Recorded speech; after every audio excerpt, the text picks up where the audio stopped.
I'm pretty vocal about my distaste for King, and the reason is I'm a tournament player. I would never hate on people picking up Tekken and enjoying a certain character. I think that that's whack. But as a tournament player, I've been in so many situations where you invest 4 to 5 hours in a day to go to a tournament, or you fly out to a different area to go to a tournament.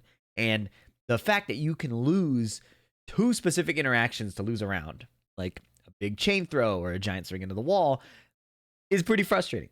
So I'm going to reverse course today, not in my distaste, because I probably won't be able to hide it.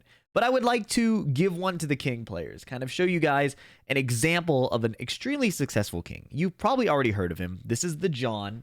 He is a Pakistani world-class, I mean, most of the Pakistani pros that we see are world-class, right? Pakistani world-class King player. And the way he plays is very informative, okay? So let's talk about it. This is the Esports World Cup episode 10. Again, we're pumping out more videos because the Tekken World Tour is almost upon us. We have about 5 to 6 days left and lots of matches to cover. We will finish. We'll make it in time. But I apologize if your sub feed is a little more cluttered than normal. I'm excited to do these videos, though. I appreciate the support. Let's get into it. So, Yagami, Atif, and Ulsan have qualified in our previous episodes, okay? This is the bracket we have now. This Ulsan bracket, he qualified through the winner's side. That was on day 2 of the tournament. Day 3, they finished the rest of it. Very strange format. It's why I've been so slow to release these. I've been confused on the best way to cover it. I think this is the best way. We'll just go through Group B. Our winner side in one video, loser side in the other video. The John versus Mo Il, and then the winner of that will fight Ni. This will be an elimination from the tournament. If you win and qualify, looking at this previous bracket, there's no winners or loser side anymore. This all becomes single elimination, first to 5 sets. Very exciting format. Total prize pool, $1 million. First prize gets $300K. Yeah, Esports World Cup. It's been a while, but let's get into the matches. This is really exciting stuff. All right, Mo Il versus the John. So we've talked about both of these players before.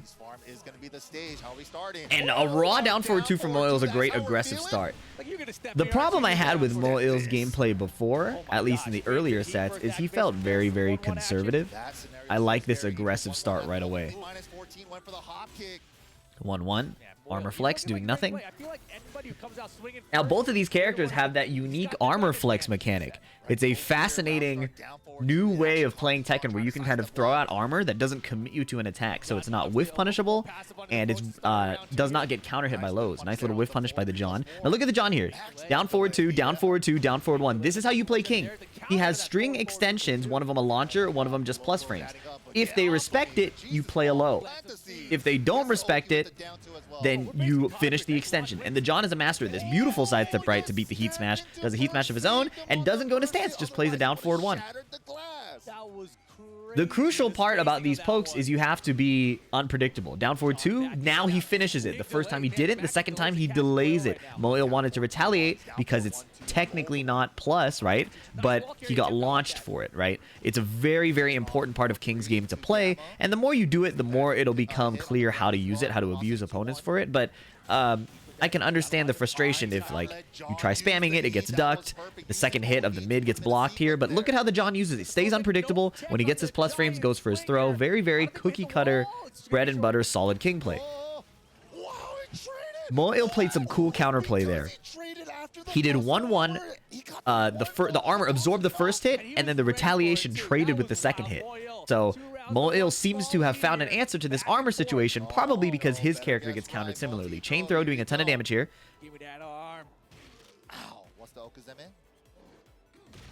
Okay, counter hit throw. This one you can actually hold back to block, but it's a 2-frame block window. So the John missed it. There it is. String extension again to beat the armor retaliation. Most players won't hold the armor to absorb multiple hits. Full crouch offense. String extension. The King.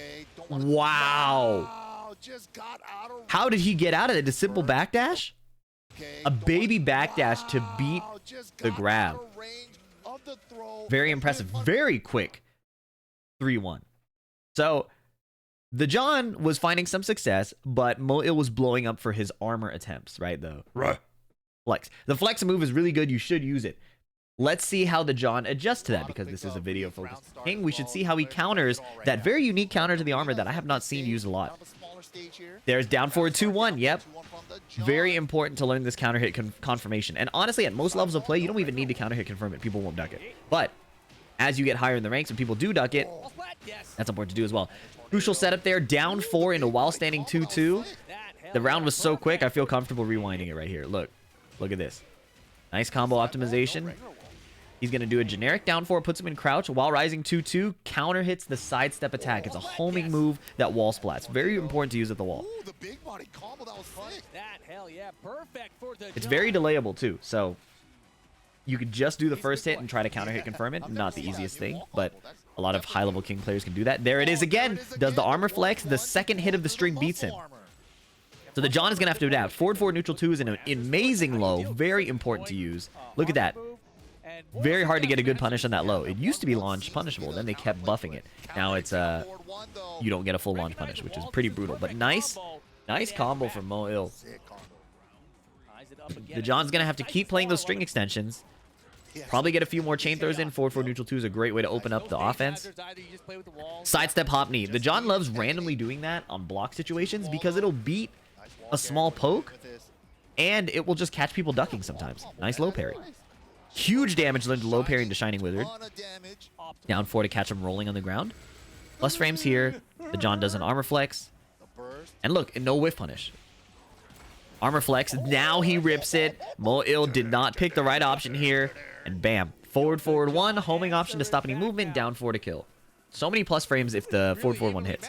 Down forward 2-1 on delay. Just a little counter hit confirmed there. Again, crucial king gameplay. It's nothing super complicated. And that's not a dig. It's more like if you're a king player, don't overthink it. These strings are really, really good. Try to use them more. This is not shade. Look at that. He tried to forward 1+2 to stop him from stepping. The armor flex wins. Running 3 knee into the wall. Just a plus frame mid. And we kill, right? Like, this is not shade when I say it's not super complicated. The John is a master at keeping it simple. The John is a master at keeping it simple. Like, armor flex beats Mo-Il's sidestep too. Mo-Il was beating the armor flex. The John stayed stubborn and just keeps doing it. And that's what wins him this game. He stays stubborn, right? Look at this situation. Armor flex. And he wins. Mo-Il was playing big moves from a distance. People in Tekken 8 love playing big moves from a distance. That's your green light. Go ahead and flex. It's a very, very powerful move. So going to game 3, Mo-Il has played an extremely strong game 1. The John making some small adaptations to avoid dying. Although he sidestepped into the bubble shield. That sucks. Nice block on the low. You can actually launch that if you block that. As MYK says, -17. Good call out on the throw there. It could have had more though. Okay.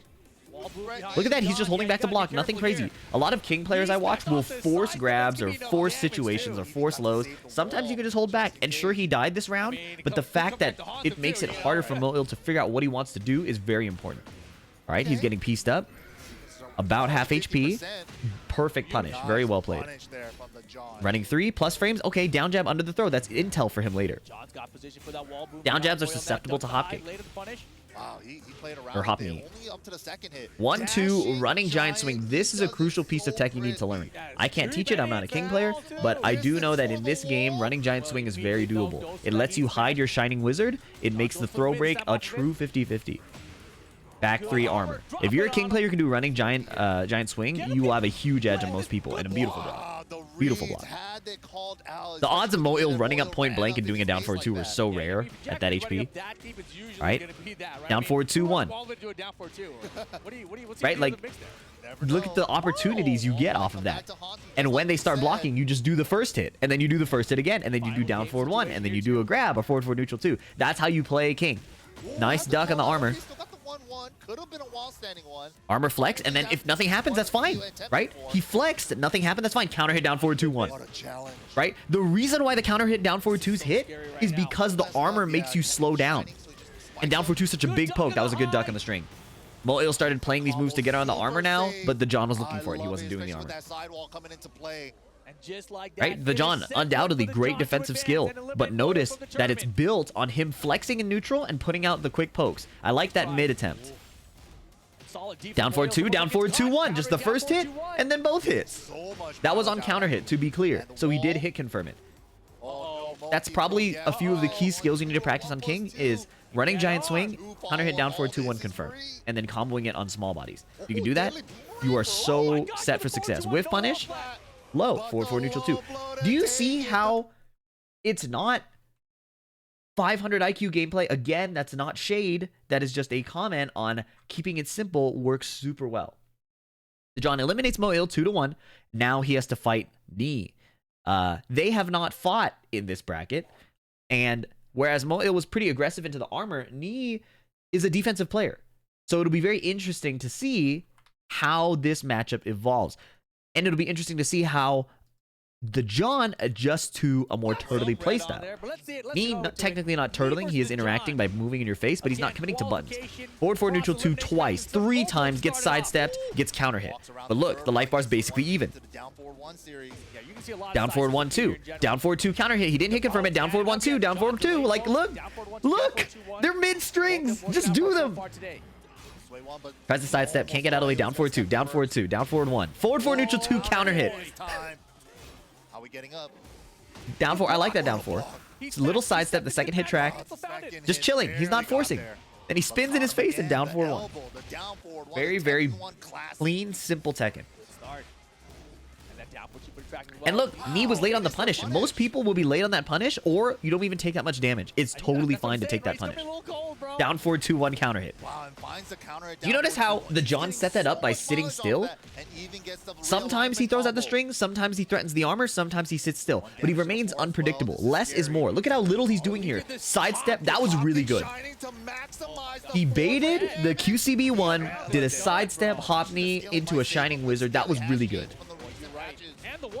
Heat dash to should kill. Oh, no. A lot of scaling, but nice. That was a really good round from the John. That was very impressive. This is beat down right now. The John in control. One jab, goes for the mid again. Look, the John is chilling. Now he throws out some pokes. There he gets counter hit. Knee is the master of downloading timing. It's going to happen. I think that was a smart choice. The wall was definitely not going to reach. Nice combo, half HP. Take it away from him here. Look at the John. Nice sidestep right. Little pokes. Tries to grab Knee, sidestep it. Nice duck. Nice duck. So Knee sidestepped his throw, which is a big concern for a lot of King players. At the distance that you can do a fast running like throw, you can also do forward 4. Safe mid homing. You won't see the John do it here because they're playing much faster Tekken. But it's a very solid choice. Forward 4 to catch people kind of sidestepping or sidewalking not very cleanly. Down 4. Poke for poke right now, but John, the small life lead.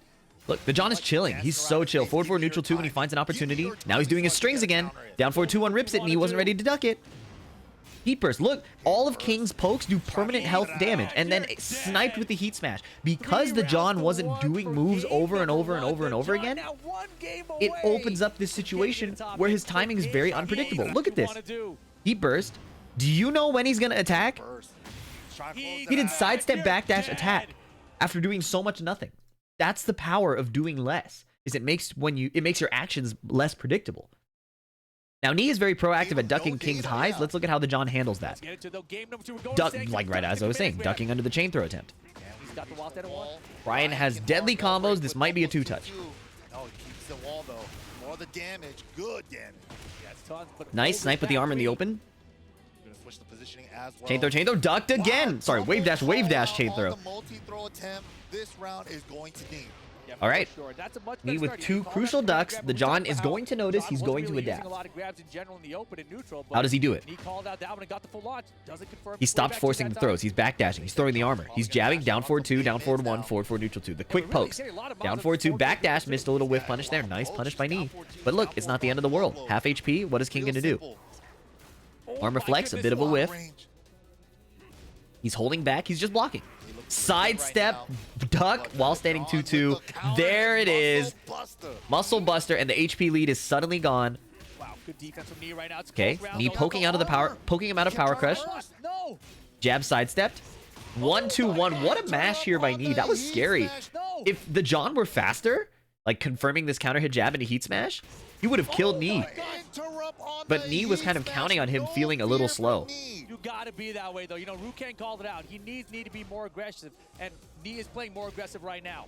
All right, down forward 1-2, just finishing the string sometimes, not every time. Forward 4 neutral 2. punished out a little harder with 1-2. Brian, Look at though. all the damage the John has gone. That's like a throw's worth just off a poke. There's the power crush beating the QCB1. Takes the chip with the running 3. Right, and he's still attacking a lot. The John not forcing the armor move, even though it looks good. 2-1. Damn, look at these pokes. Sidestep heat smash. Down forward 1-2. The punish does not hurt that much. That's so fine. Forward for neutral 2. That hurts a little more, but Brian is not in heat. Yeah, Knee actually doesn't want to go into heat because he's afraid of the muscle flex, I believe. There's no reason not to do it. So, Rage Art on the forward dash, but the John was not committed. Do you see how the patience paid off? The patience is so key. His throws were getting ducked, but that means Knee is playing passive. That means the John can just sit and wait and just poke more. Sidestep, hop knee misses. Down forward 2-1 counter hit. There it is. Yep, little sidestep to realign so he can get this Shining Wizard. Forward 4 catching most options. Ooh, missed punish 2-1. Running knee. Shove is also a really good move that's heavily underused. Forward 4 neutral 1+2. 11 frame counter hit heat engager. Can be a launcher if you're already in heat. Whiff. Goes mid. The reason why most King players at a high level don't go high is because it is technically seeable. But don't use that to downplay your character, okay? It's still a messed up homing throw. And nobody you're playing is going to be ducking it on reaction. Okay, down forward 2. Keeping it so simple. So simple. It's so crucial to not overcomplicate your game plan. Atlas Hammer. You throw one out. Sometimes you got to throw one out. I respect that. You're fighting the god of Tekken and you throw out an Atlas Hammer on his jab on a read. That's the confidence you need. I like that. Sidestep with punish. Very well played. Shining Wizard. Even Knee can't break them all because the mix-up between running Giant Swing and running Shining Wizard is true. It's a true mix-up. So be able to do both. Down forward 1. He just beat the god of Tekken 2-0 with very simple King gameplay. You guys can do it. Don't be in my comments complaining. Get in the lab and practice your confirms. Practice your throws. You can be doing great things. If you don't sit in the comments and hate, it's so important. Let's watch the interview with the John. I think this is a very interesting perspective. Cyber Athlete translating, Ryan Hart giving the interview. On eliminating one of the odds-on favorites here at the Esports World Cup on day 3. Tell me, how are you feeling about getting this amazing dub over one of Korea's national... All right, let me run it back. I forgot to up the volume. Apologies. Here. OBS new. All right, volume is up. Watch your ears. John eliminating one of the odds-on favorites here at the Esports World Cup on day 3. Tell me, how are you feeling about getting this amazing dub over one of Korea's national treasures? आपको कैसा लग रहा है Korea के national treasure से ये जीत ले? Translation. He's gonna reply in language. I'm feeling not sure really which good Pakistani language because he speaks, and then this is the translation.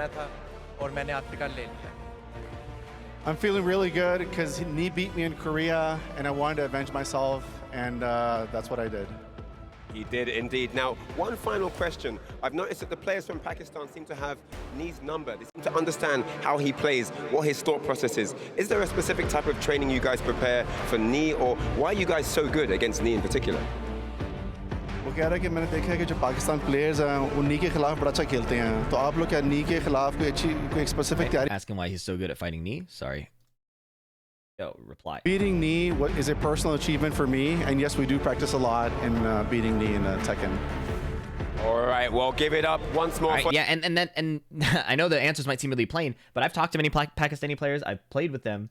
They are very specific at looking on what defensive things they want to beat, what options their opponents like to use. They collaborate together to download these things and are really good at like drilling them. And then so when they show up to fight, especially because this is the next day. Remember how day 1 was the first part of the pool? Remember how day 1 is the first part. Day 2 is here. Or day 2, day 3. There's a day gap, which means the Pakistanis had time to practice together. And that made a huge difference in so many of their performances. Atif had a great adjustment against John Ding in our previous video. And in this video now, can I get here? The John quickly adapting to Knee style and Mo'il. So very, very impressive adjustments by the Pakistani players because they work together to do it.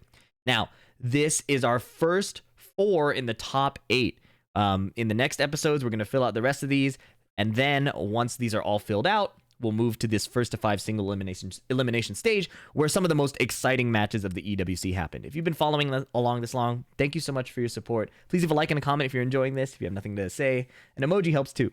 Subscribe for more, and I'll catch you in the next video. Peace.